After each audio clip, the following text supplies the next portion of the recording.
Pennsylvania authorities giving an update last hour on back-to-back explosions at a nursing home in Bucks County. At least 2 women, a resident and employee of the nursing home, are dead. Officials detailing the frantic search and rescue efforts. I've never seen such heroism. They were running into a building that I could, from 50 feet away, can still smell gas and walls that looked like they were going to fall down. And they were still going in the building to recover people. They couldn't walk. They were in wheelchairs. Some people couldn't talk. This could have been a much more serious catastrophe. Police say 19 others are still in the hospital today as first responders work to clear the rubble left behind by those blasts. This all happened yesterday in Bristol, about 20 miles outside of Philadelphia. Now authorities are working to identify what caused this tragic incident just before Christmas. NBC News correspondent Sam Brock is following the very latest from Bristol, Pennsylvania. Sam, we know there was over 100 residents living at this nursing home. What else are officials saying about trying to get people possibly still inside out of there and that area? Sure. So there are a number of top lines this morning, Ellison. One of them is that there's no longer anyone who is unaccounted for. So the fatality count is at 2, as you mentioned earlier. It actually briefly was 3 overnight, but apparently police then said that had to be corrected back to 2 because someone was resuscitated.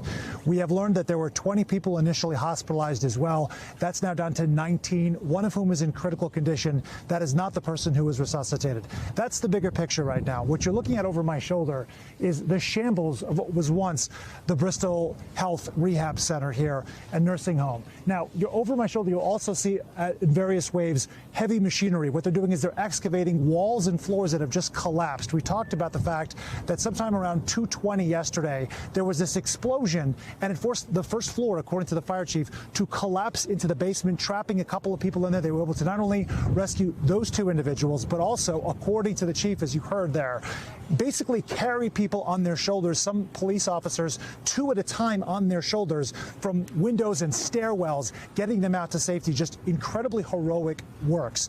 I will also add that in terms of the response time, it was only about 2 minutes because there's a fire station right down the road. There's a rescue squad literally across the street, so that aided in the help.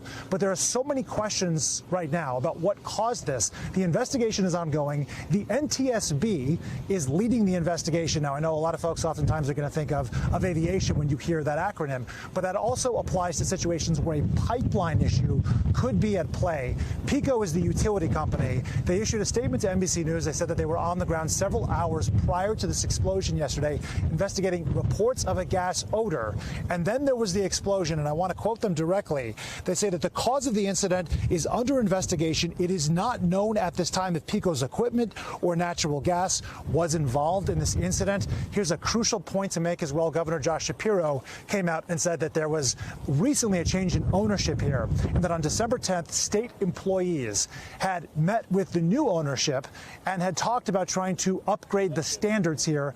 And there is a history, at least records show, as recently as October 29th, of this facility under its old ownership having serious issues with everything from smoke barrier partitions to not having available fire extinguishers to not properly storing oxygen cylinders. So there's a whole bunch of questions beneath this, but right now authorities are saying all of it is under investigation. All right. NBC's Sam Brock, thank you.